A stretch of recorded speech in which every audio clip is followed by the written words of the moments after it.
Hello guys, this is UniversalGiant and welcome back for more of Let's Play Pokémon SoulSilver. Today we're going to be doing something plot relevant for a change. How about that? Heading north from Mahogany Town up towards the Lake of Rage. And I know at least at one point in this video I will accidentally say Rake of Lage. I don't know when it's going to be, and that didn't count. But there are a lot of trainers for us to fight on this route. Unfortunately for them, none of them are really a challenge because we went through so many different areas before that we're a little bit over-leveled for this area, but that's to be expected if you explore everywhere you can after you get surfed. And like I said in the last episode, there are a lot of trainers here that aren't necessarily as high level as they should be because they kind of expect you to come here first, although I don't for the life of me understand why. I probably should have asked this question in the last episode. Where do you guys usually head after you finish off Ecruteak City? Do you head to the east towards Mahogany Town? Or do you head to the west towards Olivine City and Cianwood? Because I've always saved this area for last, but now that I see how under-leveled these guys are compared to what we were facing before, maybe they expect you to come here first. And of course there are all those areas you can explore with Surf too, but it just seems kind of weird to go this way first. To each his own, I suppose. I should probably get off that since I spent so much time last time talking about it. But it just feels like I can be on autopilot for this episode since we're so much higher level than these guys. And I suppose if you save the other side for last, you'd have the same problem there, although not as much, since there aren't as many trainers this way. Now, I warn you, if you're playing these versions, do not go into this house, you will lose $1,000. There really isn't a point to it. And I don't think there's anybody here worthwhile to catch, so I'll put up a repel. But I love the music here, and I guess that's a little cliche to say. I actually prefer the original Gold and Silver music here as opposed to the remix they did, which is very unusual considering how much I've been praising the music in the remake. But this is one of the few areas where I absolutely love the original music, and as much as I like the remakes, it's just not as good. I think for most of the games that I played when I was a child, I actually prefer the originals because there's just so much more nostalgia attached to them that even if the remakes are incredible, they'll just never hold up to what you remember from when you were a kid. They just won't bring back the same memories. And I think for video game music, especially older video game music, you really listen to it for the nostalgia and the memories, not necessarily for the music itself. That may just be me, though. I'm actually surprised to learn how many other video gamers there are that put so much... I'm not sure what the word for it is. I guess like the video game music as much as I do. I thought I was kind of weird that way, but... It's the beautiful thing about the internet. You find so many other people with so many of the same interests as you. Although I suppose that could be said about anything. And Lupus has been out in front for a while. I guess I should probably stick with somebody else at this point. I already met Bill. I don't need you to teach me about Bill. Do I have Bill's phone number? I actually don't know. Now that I think about it, I'm not sure I do. Is there anybody down here for us to fight? No, this is just where we would have plopped out if we went through that house over there. Which isn't a house. It's like a toll booth of sorts. And again, I'd show it off, but I don't feel like losing $1,000, because at this point, money is kinda helpful. And this is a terrible matchup for me. Why did I switch into you? Yeah, let's get Krako in here. Now that I think about it, I probably should have gone with Duster, because any excuse to go for Duster. But Disable disables the last move that you used for a couple of turns. Really, really annoying to use if you're running a choice item. But we don't pick up... Actually, we pick up a choice item around here pretty soon, don't we? It's kind of funny. I never realized... I'll talk about it when we get there, but I never realized they had a choice item right here. I didn't even know what those things did until recently, when I started watching a couple of people do competitive battling. Red-haired guy. I hope he's not talking about Snicker. I don't even know why Snicker would be here. But you've got a Nidoking as well, which is convenient because I can just use Dig on you because you're a poison type and you're grounded, unlike Coughing. It's very easy to forget in this game that poison type is weak to ground because you see so many Coughings. And they all have Levitate, so you can't hit them with ground type moves. Hopefully that gives us enough experience to level up so I have an excuse to lead with Duster again. Any excuse to lead with Duster. You say that as you get one shot. Okay. So let's get Duster out here. Everybody is just... If we level up Duster, everybody will be level 29. That's actually awesome. So let's see, what is there to do here at the Lake of Rage? Fishing Guru's house. You must be the Fishing Guru! Rampaging Gyarados. How did he get in there if there wasn't any water there in the first place? I suppose he was there and then rampaged to make it bigger, but look at all this rain! Yeah, Gyarados are usually blue. I don't know what you're talking about, but yeah, there he is. Red Gyarados. There are a couple of other guys around here as well, and I'm sure that they have something to say too. Probably? They say there are a lot of Gyarados around here. Usually there aren't any, to be honest. It's mostly Magikarp as we've seen. And there is an item down here. I don't know why I just didn't check there to begin with. It was clearly obvious. Rare candy. Now, just like Lapras, who we faced in Union Cave, this Red Gyarados up here is an event Pokemon, and I want to catch him just because he is an event Pokemon. So, I will save my game real quick, and be right back. Now, I'd like to use the same strategy as before, where I'd paralyze it, but I think I'll try to weaken it first, because I think Krako can tank a few hits from this guy, so I'd like to have him in last.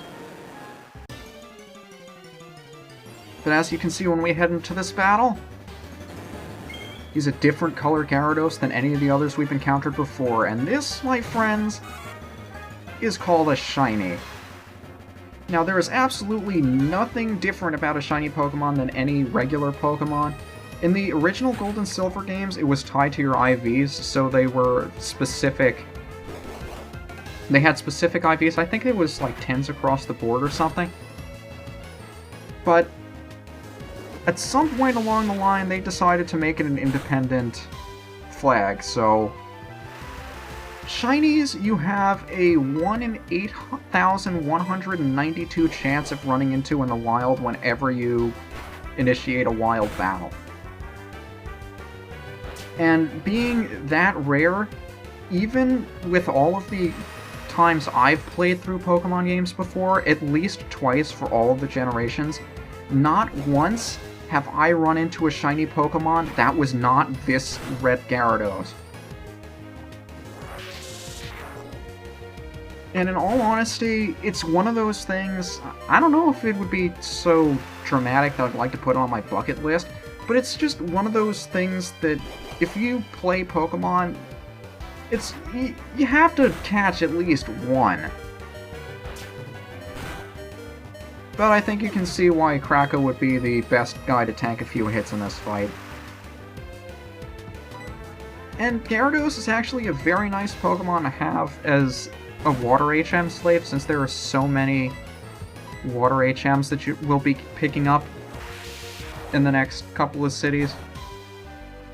And I suppose Duster can learn a couple of those too, but he'd be more useful knowing what he has now. So let's just start chucking Pokeballs. I don't know how long this is going to take. I haven't looked up Gyarados' catch rate in a while, but however long it takes, it takes. If this one doesn't do it, I'll cut forward until we catch it. But it doesn't look like that's going to be necessary! And that's probably going to be the last Pokemon I catch on screen that only takes one ball. Once it appears, it goes on a rampage and remains enraged until it demolishes everything around it.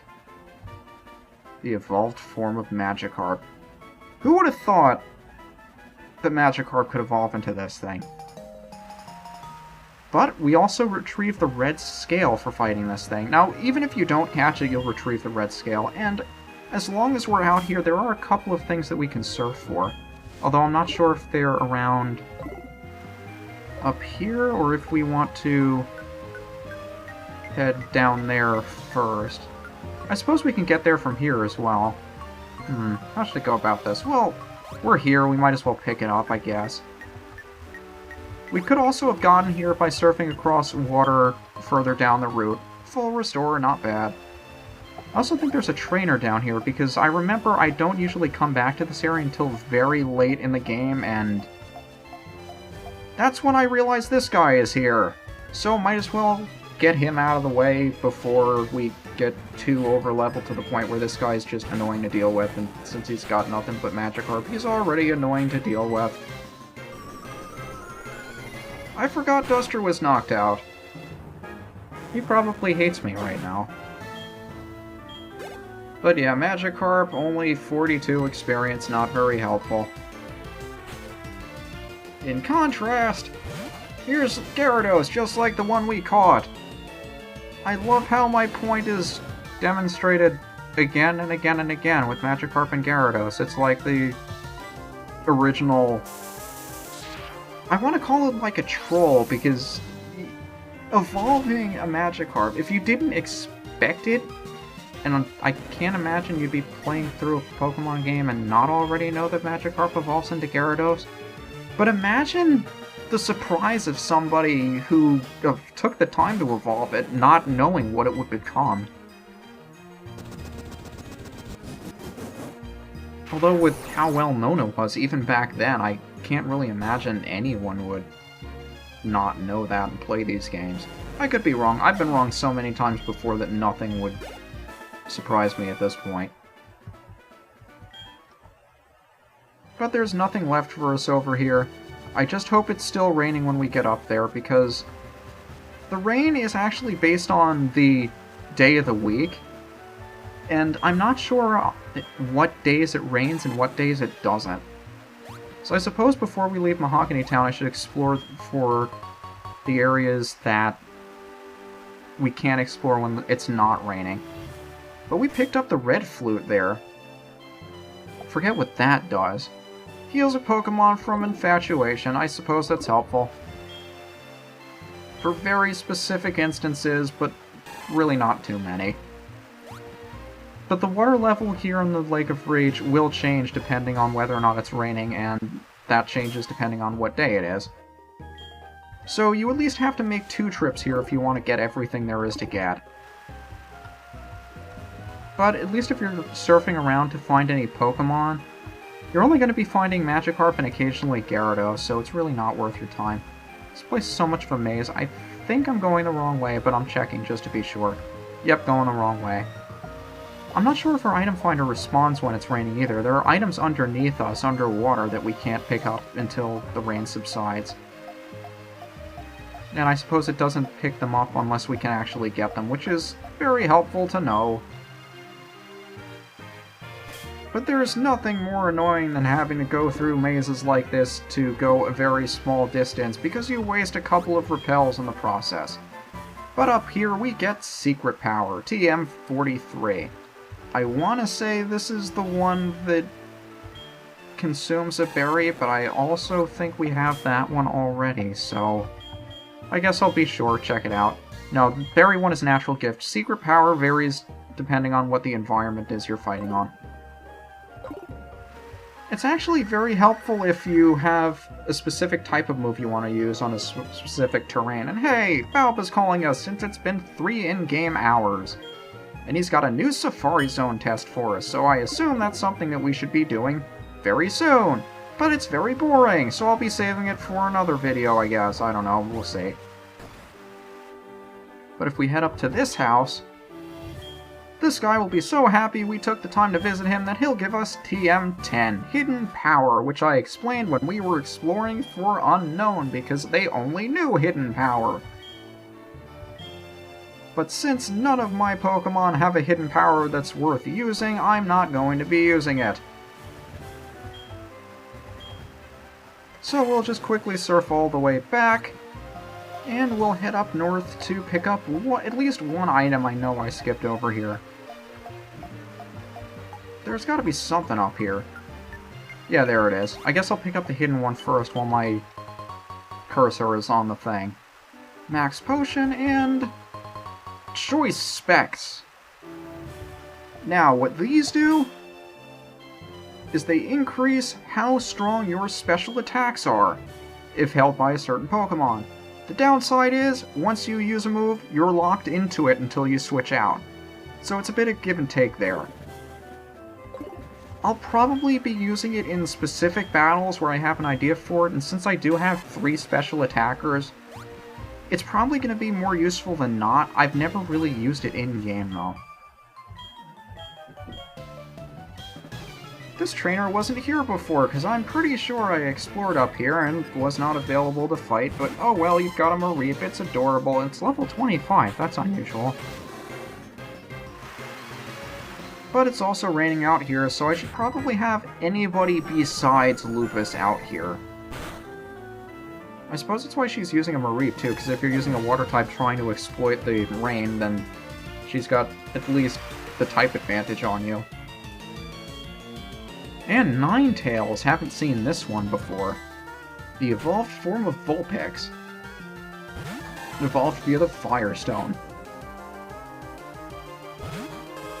It's unfortunate that it's raining, because our Surf is going to be much more powerful that it's going to be overkill. So much overkill, I think we killed its babies too.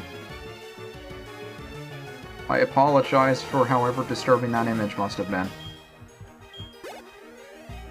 However, Crunch did get a level up out of it, and he is now up to level 30.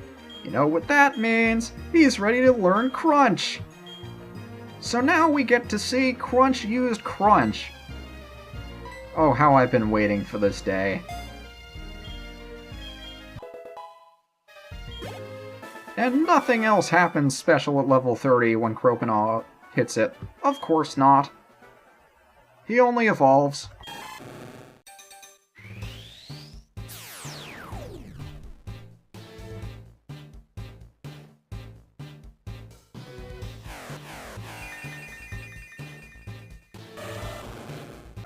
Croconaw evolved into Feraligatr, its 3rd and final form. And it also wants to learn Agility, which will raise its speed 2 stages. I may actually get rid of Flail for this, because I never use Flail. But I don't see myself using Agility either. I don't know, that 4th move slot has just kind of been for anything at this point.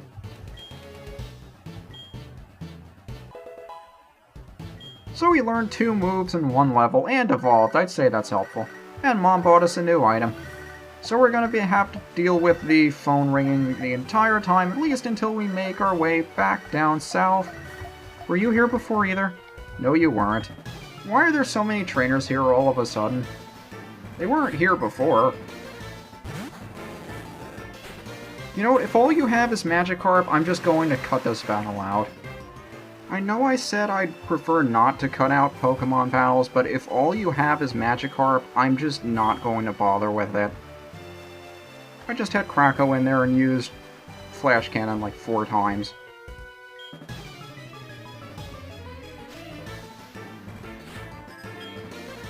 At least this one might be worth watching, perhaps, because it's at least a level 27 Gyarados. It might not be one-shot by Charge Beam!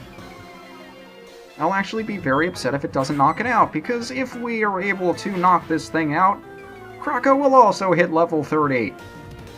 And something special will happen to him as well. And I'll be very upset if it doesn't happen. There we go. So we've caught a Red Gyarados, evolved Crunch, and now we're evolving Krako. I'd say this was a pretty eventful episode. Nice for a change. Magnet Bomb! Steel-type move that never misses. Unfortunately, it is physical, so I'm not gonna bother. Because Flash Cannon is better all around, even in base power. Although it's always nice to have a move that doesn't miss, but that's why HCB has Aerial Ace. But like I said, when Magnemite hits level 30, it evolves as well.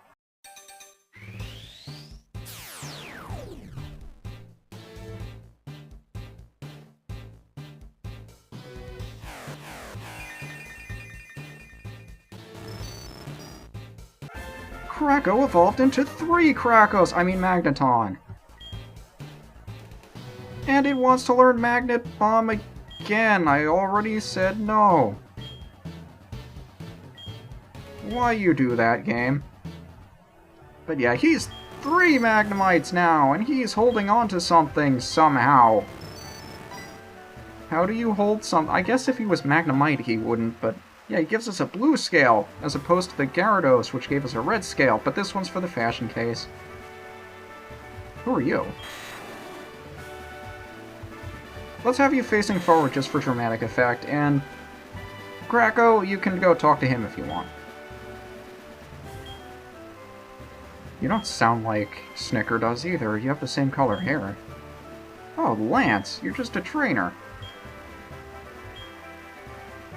Why, thank you. Sure, I'll help you, because you're flattering me. Why wouldn't I help you? Radio broadcast causing them to evolve? Yeah, I found that souvenir shop kind of fishy too. What do you think, Krako? I assume he thinks it's time for us to go advance the plot a little bit more, so next time! We will head back to Mahogany Town and explore whatever it is in there that there is to explore, because apparently there's something to explore down there. See you then.